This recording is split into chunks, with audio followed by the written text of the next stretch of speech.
Assalamualaikum warahmatullahi wabarakatuh. Kembali lagi di channel Radio Horor. Untuk kisah kali ini ada sebuah cerita yang diambil dari akun Twitternya @nizarramadan08. Dan untuk kisah yang akan saya bawakan kali ini yaitu sebuah kisah yang berjudul Bantal Mayit. Dan sebelum kita masuk ke ceritanya, tekan dulu tombol like video ini dan jangan lupa tekan juga tombol subscribe channel ini. Dan nyalakan juga lonceng notifikasinya agar tidak ketinggalan cerita-cerita lainnya dari channel ini.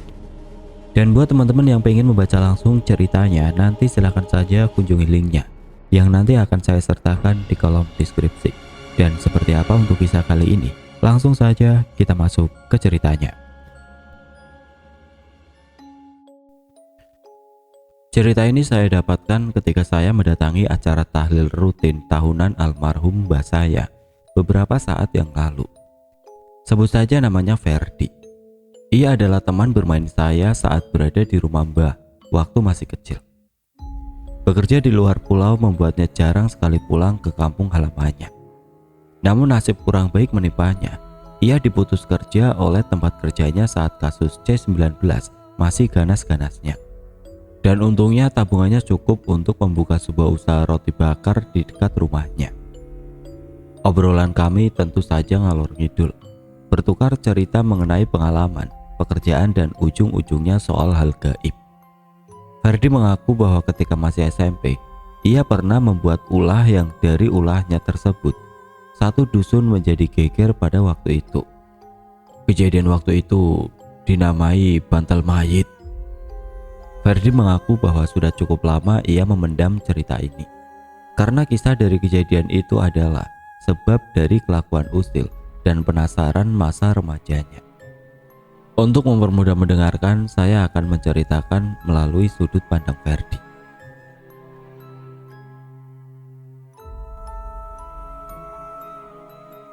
Waktu masih siang, aku dan teman-teman baru pulang dari sekolah. Seperti biasa, agenda kami setelah berganti baju adalah bermain pati lele. Lokasi kami bermain adalah berada di halaman rumah Pak Joko, salah satu orang yang memiliki halaman rumah luas yang ada di dusun kami. Saat kami sudah berkumpul dan baru saja memulai permainan, tiba-tiba ada sebuah pengumuman dari pengeras suara masjid. Innalillahi wa inna ilaihi rajiun. Telah meninggal dunia Bapak Suraji atau Cakji. Jenazah akan dikebumikan setelah sholat asar. Aku dan keempat temanku, Alif, Aldo, Ega dan Tio, kompak menghentikan permainan. Cacing gak ada. Ayo lihat penguburannya. Tuturku semangat. Ayo wes, gas, budal tok, sahut teman-temanku. Tanpa mereka sadari ada satu niatan usil yang kusimpan sendiri untuk kulaksanakan ketika di makam nanti. Asar telah selesai. Kami sudah bersiap di depan masjid bersama warga yang lain. Sambil menunggu jenazah selesai disolatkan, aku mulai membuka cerita. Kamu percaya nggak kalau bantal mayit itu bisa datangin duit? Ya enggak lah, mitos tahun berapa itu? Ujar Ega. Memang Ega sendiri adalah orang yang mengedepankan logika daripada hal-hal gaib. Tahu, aneh-aneh saja, sambung Aldo. Tapi masa beneran? Tanya Tio penasaran. Ega dan Aldo melirik, sementara Alif hanya diam saja menyimak. Ya beneran, ayo dicoba. Nanti aku ambil bantal mayatnya. Nanti malam, dites kebenarannya. Gila tak kamu? Jangan cari masalah lah, bantah Ega. Lah iya, nanti kalau ada apa-apa gimana? Aldo ikut menyauti. Sudahlah, berani atau enggak, kalau emang kamu enggak percaya, ya sudah, ikut nemenin aja. Balasku tidak kalah semangat. Karena harga dirinya merasa direndahkan, akhirnya Ega dan Aldo menyanggupi untuk ikut menemani.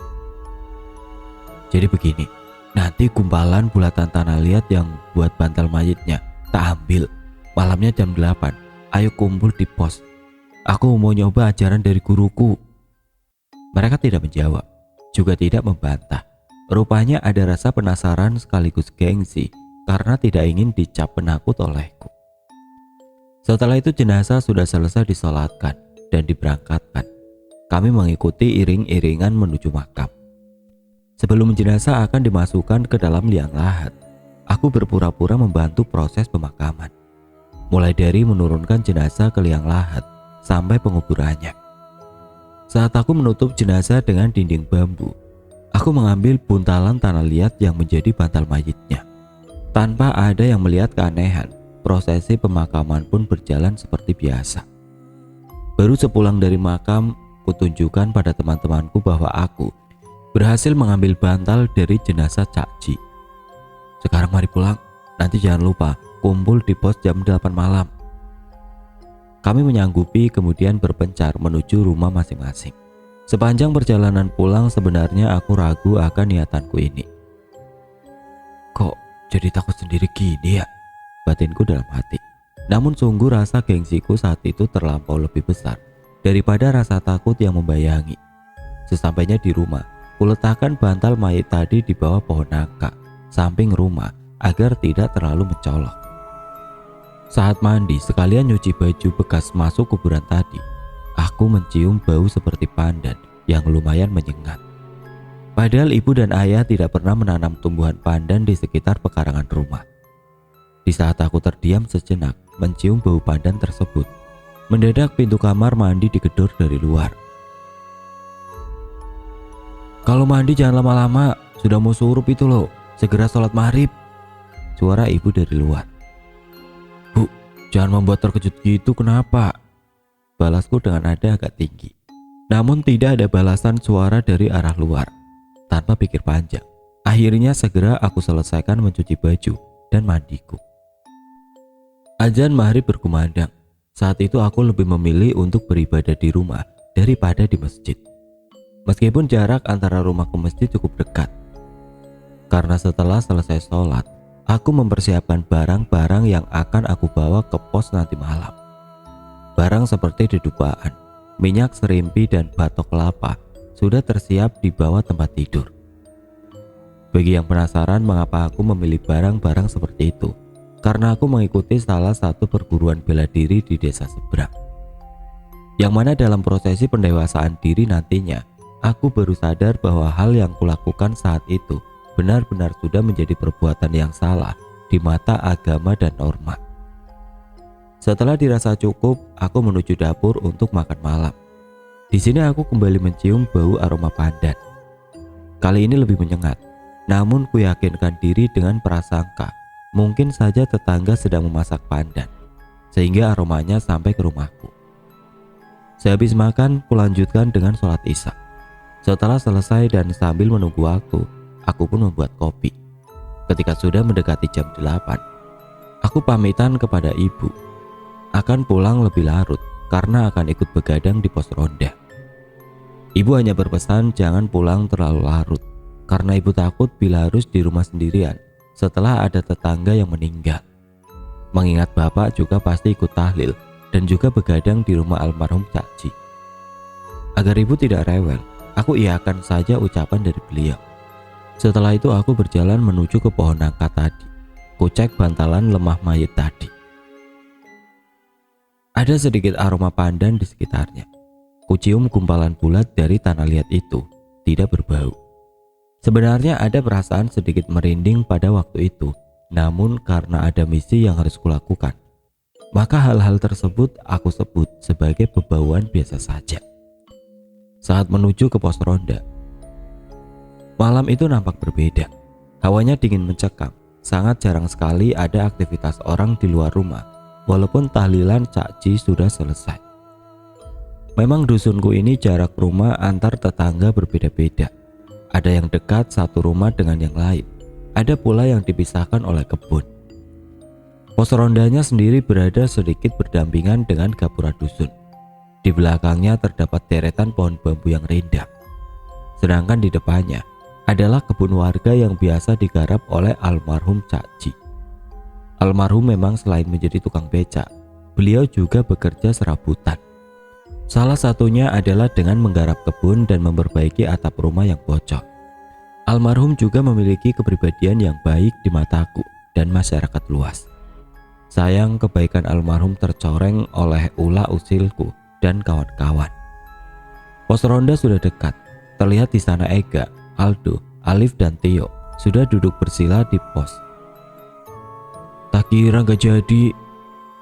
Lah iya, ketuanya malah terlambat. Ini gimana? Ucap Tio dan Alif bersautan. Loh, disiapkan sematang mungkin biar acaranya berjalan lancar. Ega dan Aldo yang sedari tadi memang tidak setuju dengan hal yang aku lakukan, hanya diam saja. Mungkin mereka merasa ngeri bila terjadi hal yang tidak diinginkan. Untungnya untuk mengusir hawa dingin dan rasa tegang, teman-temanku ini membawa beberapa cemilan dan juga kartu remi. Ya, sekedar menghabiskan waktu, biar nanti proses ritualnya dimulai agak maleman. Fer, kamu yakin tak dengan apa yang akan kamu lakukan? Tanya Ega memecah keheningan. Iya yakin kalau aku. Alif dan Tio saja yakin. Kalau kamu takut, tidak usah ikut, tidak apa. Nanti kalau dapat, besok tak kasih. Sebenarnya Tio dan Alif dari awal tidak secara gamblang berkata setuju. Cuma agar memancing keberanian si Ega dan Aldo, mereka berdua aku sebutin. Ega dan Aldo saling lirik. Ada semacam keraguan dari dalam diri mereka. Sudahlah, tidak apa-apa, tegasku lagi. Kubuka kresek yang aku bawa dari rumah, ku keluarkan segala isinya. Aku menyalakan dupa. Semerbak wanginya benar-benar membuat bulu kuduk berdiri. Lalu kubakar batok kelapa yang sudah aku siram minyak serimpi dan kubacakan mantra-mantra. Hening, angin seperti enggan untuk sekedar lewat berhembus dan jangkrik pun seperti tidak berani bersuara. Ketika api dari batok tiba-tiba membesar, saat itulah aku lempar bantal mayit itu ke tengahnya. Percaya atau tidak, setelah api membakar gumpalan tanah liat tersebut, tiba-tiba aromanya berubah menjadi bau pandan yang sangat menyengat. Fer, sudah hentikan, ucap Aldo sedikit panik. Mau selesai nanggung, balasku singkat. Kami berempat menyaksikan di mana kobaran api tadi tiba-tiba langsung mati dan hanya menyisakan asap yang masih berbau pandan. Sudah selesai, tinggal menunggu, ucapku lirih sambil melihat jam tangan yang menunjukkan pukul 11:30 malam. Untuk mencairkan suasana, kami bermain kartu remi sambil memakan kacang dan gorengan yang dibawa Tio dan Aldo. Saat sedang asik-asiknya bermain, tiba-tiba angin berhembus cukup kencang. Hembusan itu membuat pohon bambu yang ada di belakang pos menghasilkan suara decitan yang lumayan bikin merinding. Dan entah dari mana datangnya, tiba-tiba ada suara burung dares yang memegahkan telinga. Sudah mau datang ini, batinku. Aldo, Ega, Tio dan Alif hanya terdiam sambil sesekali ku dengar mereka berdoa. Agar menenangkan hati mereka, aku menyuruh mereka bergandengan tangan sembari terus melafalkan doa-doa. Puncaknya adalah ketika dari atap pos yang masih terbuat dari seng, seperti ada barang besar yang jatuh menimpa tepat di atasnya. Brak! Alif menjerit kaget. Mungkin nyalinya juga sudah mulai luntur. Aku dengan cekatan lari dan menengok ke arah atas pos. Gak enak apa-apa. Ega, Aldo, Alif dan Tio juga ikut lompat keluar pos dan melihat ke arah atas. Kami yang masih terkejut dan sedikit diliputi rasa takut juga terheran-heran. Barang sebesar apa yang barusan jatuh sehingga menimbulkan suara hingga sedemikian rupa. Kulihat samping kanan dan kiri pos juga tidak ada apa-apa. Agar suasana tidak terlalu tegang, akhirnya aku mengajak mereka main remi lagi. Sebenarnya mereka sudah ingin pulang karena jam sudah menunjukkan pukul 12:30 dini hari. Namun kularang. Aku beralasan bahwa sebentar lagi kita akan dapat duit. Itu tadi adalah proses ritual yang aku jalani tadi. Mereka sebenarnya mulai tidak percaya. Namun karena sudah terlanjur ikut, mereka sepertinya terpaksa ikut menunggu hasil yang aku janjikan. Tanpa mereka sadari bahwa ritual yang kulakukan tadi bukan untuk mendatangkan uang, tapi untuk mendatangkan arwah. Kami melanjutkan bermain remi, dan terlihat suasana juga sudah mulai cair. Ketika salah satu dari kami kalah, maka leher pemain yang kalah harus mengganjal sebuah korek sebagai hukumannya, dan itu cukup membuat kami kembali tertawa lepas. Sampai ketika sedang asik-asiknya, salah satu kartu Tio jatuh lewat sela-sela lantai pos ronda. Karena waktu itu dia bilang yang jatuh adalah kartu as, maka ia pun turun dari pos untuk mencari kartu kemenangannya tersebut. Saat ia menyalakan senter dan hendak mencari kartu, ia melihat seperti ada kain putih yang membentuk seperti raga manusia. Berusaha meyakinkan penglihatannya, ia menyenteri kain itu dari kiri ke kanan. Saat menyorot ke kanan, Tio berhasil melihat wajah dari pemilik kain tersebut. Cak Ji, ucap Tio gemeteran. Wajah yang ia lihat sebagai almarhum Cak Ji itu pun tersenyum menyeringai sambil dari matanya mengeluarkan air mata. Kembalikan bantal aku, nak, ucap sosok tersebut lirih. Rek, jangan cok, pocong cok, teriak Tio histeris. Kami semua yang ada di atas pohon langsung turun dan memperhatikan bawah pos. Dengan keadaan yang sama, kami semua dapat melihat sosok pocong yang menyerupai almarhum Cak Ji. Nah, kembalikan bantalku. Kami semua berteriak histeris dan lari tunggang langgang meninggalkan pos. Kami semua lari, pulang menyebar ke rumah masing-masing. Sesampainya di rumah, aku langsung membasuh kaki dan tangan, kemudian masuk menuju kamar ibuku. Ibuku yang tahu biasanya aku tidur sendiri, menanyakan kenapa aku tiba-tiba tidur di kamarnya. Aku jawab dengan gelengan kepala. Dalam ketakutanku, aku menutupi wajahku dengan bantal. Bayangan wajah dari sosok tersebut sungguh benar-benar di luar dugaanku. Besok aku ke rumah guru saja, aku kapok tidak mau mengulanginya, gerutuku dari dalam hati. Sampai dalam keadaan antara takut dan ngantuk itulah, akhirnya aku bisa benar-benar tertidur. Esok paginya, aku bangun dalam keadaan badan sakit semua. Mungkin ini efek dari ritual tadi malam. Karena saat itu libur semester, jadi aku berniat pergi ke rumah teman-temanku. Setelah sarapan, aku pergi ke rumah Ega. Namun ketika sampai sana, rumahnya masih tertutup. Aku beloklah ke rumahnya Aldo. Ternyata kata bapaknya, ia sedang mengantar ibunya ke pasar. Lalu aku bertemu dengan Alif. Ia berkata bahwa setelah melihat pocong yang mirip Cak Ji itu, ia tidak bisa tidur semalaman. Bahkan saking takutnya, ia pindah tidur di kamar kakaknya. Alah, penakut, gitu aja pindah tempat tidur, pancingku. Aku sendiri memang suka ngompor-ngompori teman-temanku ini, biar aku kelihatan sedikit lebih jago dan laki dari mereka. Padahal mah aslinya juga sama saja. Ya sudah, ayo ke rumah Tio, ajak Alif. Aku mengiyakan. Sesampainya di sana, ibunya bercerita bahwa Tio sedang sakit demam tinggi. Dalam waktu tertentu, ia mengigau dengan memanggil-manggil nama Cak Ji dan teriak-teriak ada pocong. Ibunya Tio bertanya sebenarnya tadi malam itu ada apa? Kok bisa sampai Tio seperti itu? Aku dan Alif saling pandang. Namun agar tidak terkena omelan ibunya Tio, aku pun menjawab bahwa memang semalam kami di pos ronda hanya kumpul-kumpul biasa. Cuma waktu itu Tio hendak mengambil kartunya yang jatuh di bawah pos. Ia melihat sosok pocong yang wajahnya katanya mirip almarhum Cak Ji. Alif pun mengiyakan ceritaku. Ibunya menghela nafas panjang kemudian berkata, besok-besok hati-hatilah nak, masa iya tali pocongnya lupa dilepaskan? Kalau itu saya juga tidak tahu bu. Ya sudah kalau gitu saya dan Alif pamit, biar Tio istirahat biar segera sembuh. Iya makasih ya nak, dijaga dirinya, ucap ibu Tio. Setelah itu aku pun juga pamit kepada Alif karena aku mau menuju ke rumah guru bela diriku. Kami berpisah di persimpangan dusun. Singkat cerita, aku sampai di rumah guruku. Aku menceritakan kejadian tadi malam berserta proses ritualnya. Raut muka guruku tampak merah padam. Namun beliau tidak sampai emosi. Beliau hanya menghela nafas panjang, menyalakan sebatang rokok kemudian menghisapnya dalam-dalam. Ini juga salahku, karena aku yang memberitahu ilmunya.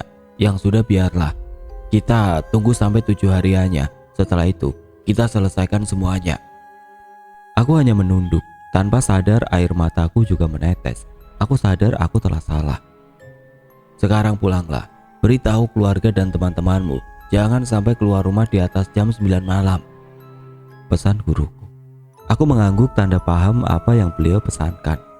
Setelah salim, aku langsung pamit. Tidak lupa aku mampir ke rumah teman-temanku untuk menyampaikan pesan dari guruku. Walaupun orang tua mereka nampak aneh dan heran, namun aku meyakinkan mereka bahwa dalam 7 hari ke depan akan ada sesuatu yang buruk. Setelah itu aku pulang ke rumah. Di sana ibu dan ayah sudah menunggu. Setelah aku ceritakan semua runtutan kejadian semalam, sudah pasti aku mendapatkan amukan besar dari bapak dan ibuku. Bahkan satu tamparan keras ayah mendarat di pipiku. "Anak kurang ajar. Kalau sudah begini terus bagaimana? Dusun malah jadi tambah menakutkan." Aku menerima dan pantas mendapatkan tamparan atas kebodohanku.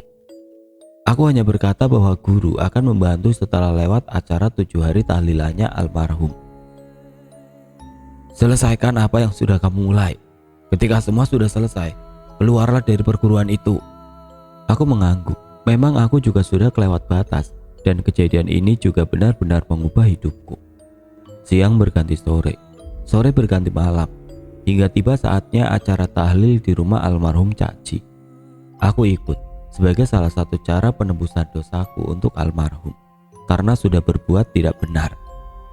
Di sana juga ada ayah dari Ega, Aldo, Tio dan Alif. Mata mereka menatap tajam ke arahku. Mungkin mereka sudah tahu cerita yang sebenarnya kami lakukan pada malam itu. Sepanjang tahlil aku hanya menunduk karena terus-menerus dilihat oleh ayah dari teman-temanku itu. Setelah tahlil selesai, aku langsung pamit pulang duluan. Tidak lupa pula aku geret bapakku. Setelah sampai rumah, aku menceritakan pesan guruku kepada bapakku bahwa jangan sampai ada yang keluar rumah di atas jam 9 malam. Mula-mula bapak tidak percaya, namun cerita yang berkembang di keesokan harinya merubah suasana dusun dalam sekejap. 2 korban teror pertama adalah seorang pedagang tahu tek dan seorang warga yang jaga ronda. Kita mulai dari pedagang tahu tek dulu. Di dusunku, memang ada penjual sate dan tahu tek yang kadang lewat pada malam hari. Jamnya pun tidak menentu. Kadang jam 8, 9, bahkan pernah jam 11. Waktu itu sudah jam 11 malam. Ia mendorong gerobaknya sambil memukulkan sendok ke wadah kerupuk yang terbuat dari seng, sehingga menimbulkan bunyi. Saat melewati pos ronda, ia melihat satu orang. Kemudian orang tersebut pesan 2 porsi tahu tek. Beliau membuatkannya dan orang tersebut berpesan bahwa tahu teknya dimakan di situ saja. Selesai dibuat dan dihidangkan, orang tersebut pun makan tahu tersebut dengan pelan-pelan. Sambil menunggu orang tersebut selesai makan, pedagang tahu tek itu pun memeriksa kompornya. Saat akan menutup kompornya, orang yang membeli tadi berucap, "Pak, sampun." Ketika ia berdiri dan melihat ke arah pos, ia melihat sesosok pocong sedang membelakangi dirinya. Di dekat sosok itu ada 2 piring yang sudah bersih dengan ada 2 lembar uang 5 ribuan di atasnya. Orang tersebut pun dengan mata terpejam kemudian mendorong gerobaknya perlahan sambil berucap, "Uangnya sampean bawa saja." Sambil terus mendorong gerobaknya menjauh dari pos ronda. Setelah agak jauh, barulah ia berlari sambil mendorong gerobaknya. Itu dari sisi pedagang tahu tek. Sekarang dari sisi orang yang mau jaga ronda, yang kita sebut saja namanya Mas Kis. Mas Kis ini sebetulnya dapat giliran jaga ronda bersama dengan ayah Tio. Namun karena ayahnya Tio sudah aku beritahu pesan dari guruku, maka beliau memang sengaja tidak keluar rumah. Apesnya Mas Kis tidak diberitahu oleh ayahnya Tio, sehingga ia dengan santainya berjalan ke arah pos ronda. Mas Kis sendiri dari awal sudah curiga dengan keadaan dusun yang tidak seperti biasanya. Mencekam. Padahal masih setengah 10 malam, di mana menurutnya belum terlalu larut malam keadaan seperti itu. Sambil layah-layah dan merokok di pos, tiba-tiba ia mencium semerbak bau pandan yang menyengat. Memang di kebun depan pos juga terdapat tanaman pandan, namun tentu baunya tidak sampai menyengat seperti saat itu. Mas Kis mulai merinding, ditambah lagi ayahnya Tio tidak kunjung datang. Dalam kegelisahannya, ia dikejutkan dengan suara benda jatuh dari atas pos ronda. Brak! Mas Kis bangkit.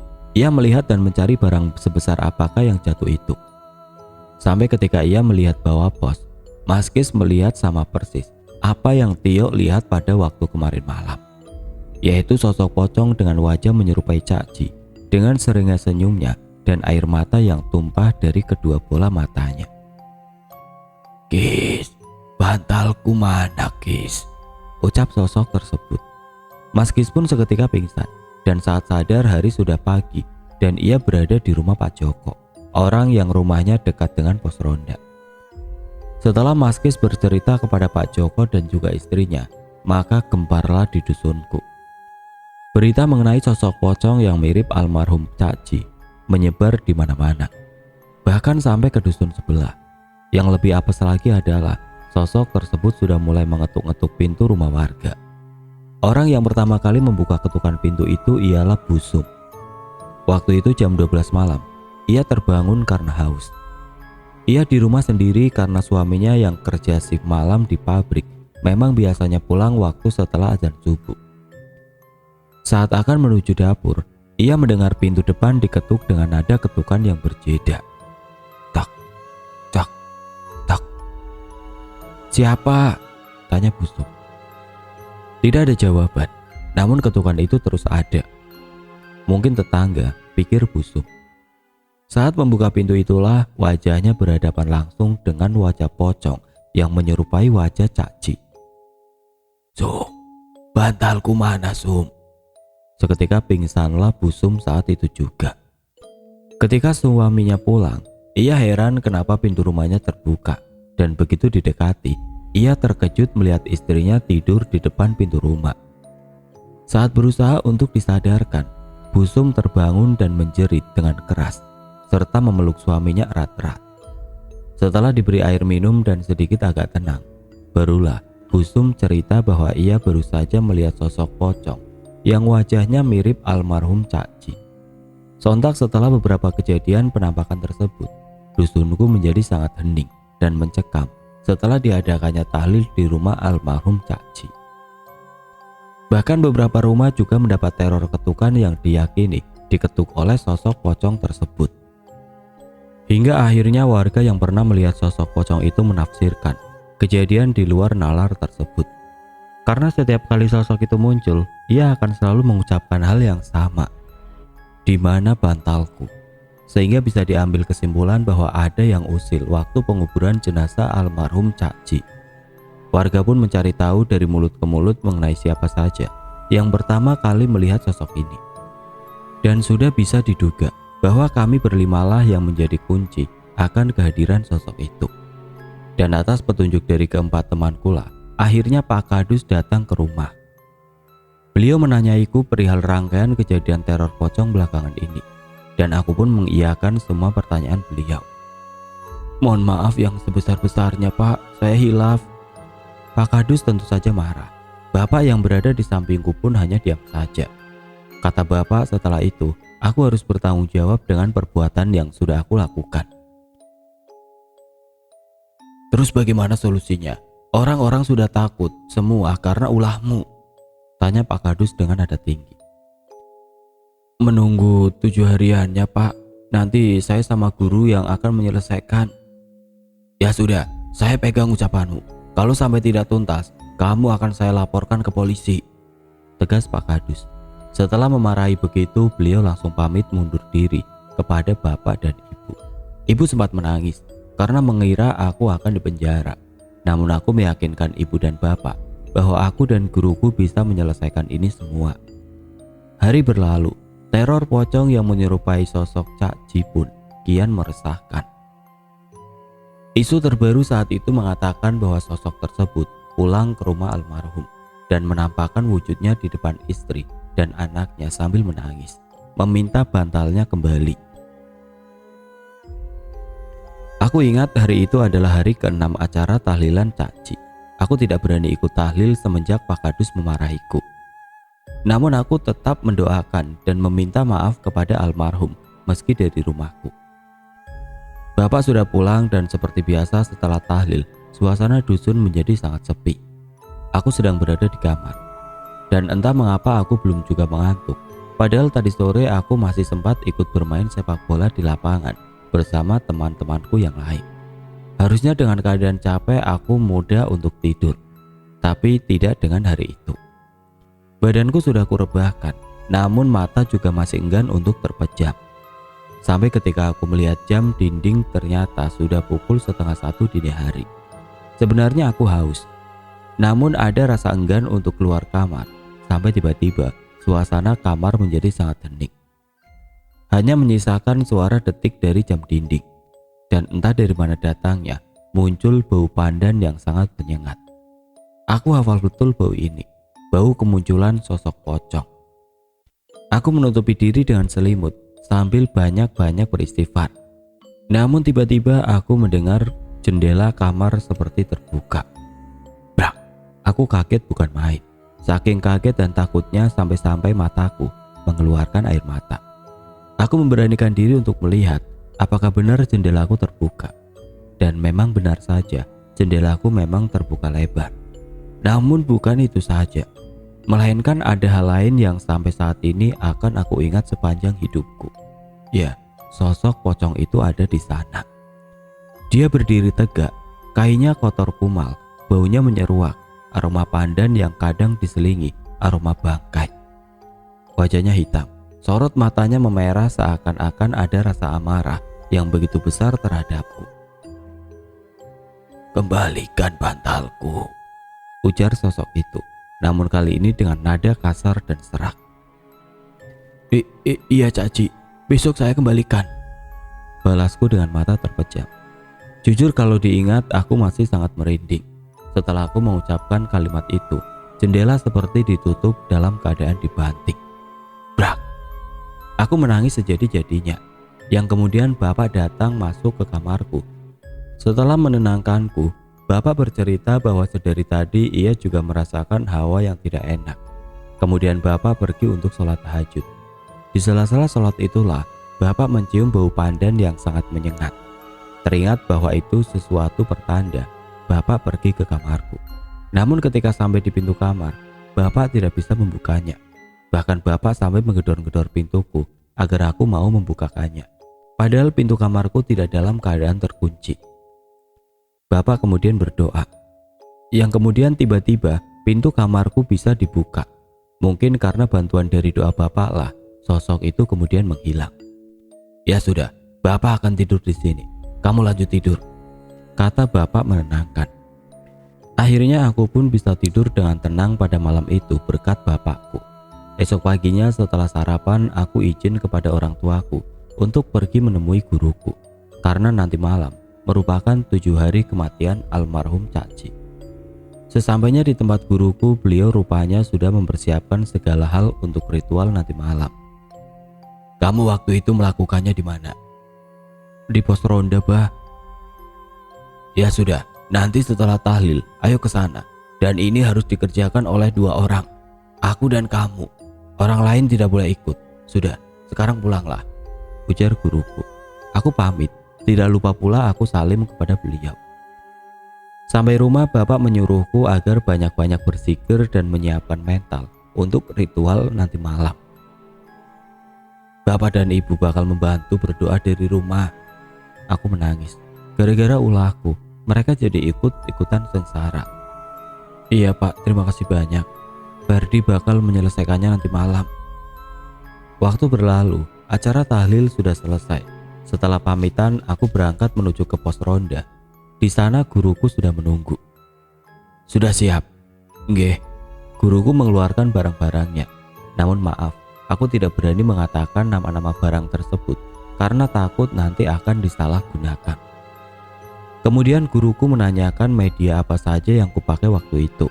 Kemudian aku mengatakan semuanya ke beliau. Aku disuruh mencari batok kelapa yang akan aku gunakan waktu itu untuk membakar bantal mayitnya. Dan untungnya batok itu masih berada di sebelah pos. Setelah ketemu, guruku memulai ritualnya. Ia berdoa, mulutnya berkomat kamit. Keringat bercucuran dari keningnya, padahal malam itu cukup dingin. Bukan dingin karena hawa, namun dingin karena seperti ada energi gaib yang cukup besar. Hingga tiba-tiba tercium bau pandan yang menyengat. Aku memegang guruku. Aku yang semalam habis melihat sosok tersebut hanya bisa gemeteran. "Berdoa sebisamu. Kalau takut, pejamkan mata saja, pesan guruku. Aku berdoa sambil memejamkan mata. Sesekali aku juga melihat keluar. Barangkali aku melihat fenomena ataupun sesuatu. Di sela-sela ritual itu tiba-tiba angin berhembus kencang. Bau pandan semakin menyengat. Aku tidak lagi berani untuk sekedar mengintip jalannya ritual. Sampai terdengar seperti suara ledakan dari depan pos. Guruku berhenti berdoa. Dan aku beranikan diri untuk melihat. Di tempat guru melakukan ritual. Dan dari batok kelapa yang masih mengeluarkan asap, aku melihat seperti bayangan putih. Melesat naik kemudian menghilang. Guruku yang dari wajahnya nampak kecapean dengan nafas seperti orang habis lari maraton berkata bahwa ritual telah selesai. Setelah minum, beliau berkata, "Alhamdulillah, atas izin Allah terornya selesai. Besok ayo ke makam Cakji." Aku mengucap syukur. Setelah kami membersihkan area pos, kami pulang dan aku diantar guruku sampai ke rumah. Sampai rumah, beliau langsung berpamitan karena hari sudah mulai dini hari. Ketika tidur, aku bermimpi melihat sosok almarhum Cakji. Namun kali ini beliau berwujud manusia biasa, bukan seperti sosok pocong. Beliau hanya diam, memandangiku dari jauh. Aku menangis dan meminta maaf atas kelakuanku. Beliau hanya diam kemudian perlahan-lahan menghilang. Ketika bangun tiba-tiba, bantal mayit itu ada di bawah kasurku. Tanpa berpikir panjang, aku langsung menuju rumah guruku. Dan bersamanya, kami berdua pergi ke makam Cakji. Di sana kami berdoa dan meminta maaf atas perbuatanku yang sangat tidak bermoral itu. Saat akan selesai berdoa, guruku menyuruhku untuk menyerahkan gumpalan tanah yang menjadi bantal mayit itu. Dan di luar nalar, guruku mendorong bantalan tanah itu menembus makam, tepat di nisan yang menjadi tanda kepala dari jenazahnya, tanpa menggali makam tersebut. Aku yang menyaksikan peristiwa itu tercengang bukan main. Namun guruku berkata bahwa semua itu atas izin dari Tuhan. Setelah itu guruku menyuruhku untuk pulang. Sesampainya di rumah, aku berkata kepada bapak dan ibu bahwa semua ini sudah selesai dan kami semua mengucap syukur alhamdulillah. Sore setelah sholat asar, aku bersama ibu dan bapak pergi ke rumah almarhum Cakji. Aku meminta maaf atas semua perlakuan dan perilaku terhadap jasad almarhum. Di mana dari perbuatan itu, teror pocong yang menyerupai sosok Cakji bergentayangan di dusun ini. Pihak keluarga tampak kecewa karena semasa hidupnya Cakji sangat baik kepadaku. Namun karena aku bilang bahwa semua ini sudah berakhir, pihak keluarga akhirnya mengikhlaskan. Semenjak kejadian itu, hubunganku dengan keluarga almarhum terjalin semakin erat. Aku sering mengirimi mereka makanan atau sekedar membelikan jajan untuk anak almarhum yang paling kecil. Itu semua aku lakukan semata-mata untuk penembusan dosaku kepada almarhum di masa lalu.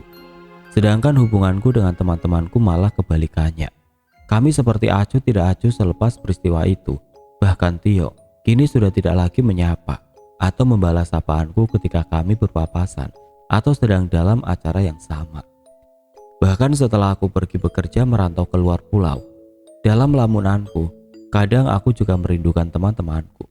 Namun aku juga sadar diri, mereka begini tentu karena ulahku pada waktu itu. Hingga akhirnya aku kembali ke dusun, hanya Alif yang sesekali mampir untuk membeli daganganku. Dan alhamdulillah berkat Alif, aku bisa sedikit mengobati rasa rindu pada teman-temanku. Memang terkadang rasa penasaran manusia melebihi batas kemampuan dari manusia itu sendiri. Sehingga dari rasa penasaran itu timbul berbagai macam hal yang tidak terduga, yang beberapa di antaranya bisa mengubah kehidupan seseorang. Demikian akhir cerita dari teman masa kecil saya. Tidak lupa saya ucapkan terima kasih kepada Mas Ferdi selaku narasumber yang mau berbagi kisahnya. Dan semoga ada hikmah yang bisa kalian ambil dari cerita ini. Oke teman-teman, sekian untuk kisah kali ini. Semoga apa yang sudah saya sampaikan dalam kisah ini dapat dijadikan pembelajaran untuk kita semua. Dan buat teman-teman yang baru bergabung, jangan lupa untuk like, komen, share, serta subscribe channel ini. Dan nantikan kisah-kisah horor berikutnya tetap di channel Radio Horor. Akhir kata, wassalamualaikum warahmatullahi wabarakatuh.